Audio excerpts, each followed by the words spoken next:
How does it feel? Your baby is out in the world.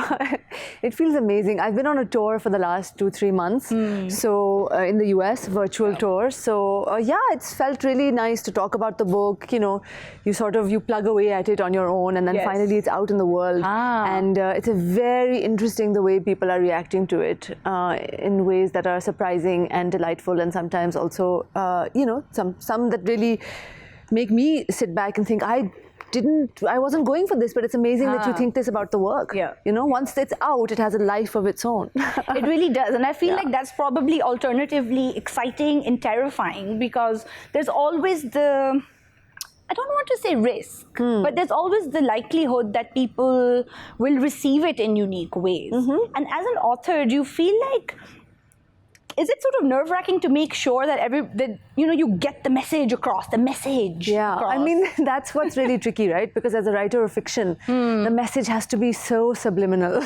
It has to be really kind of understated. Otherwise, write an article in a newspaper, write a pamphlet.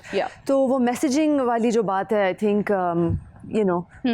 So, one of the things that's been really interesting is that people have felt that my endings are kind of, they're not as strong or as messagey as people would have liked, but it's fiction again. Like if I hammer you on the head with the point of the text, then what's the point?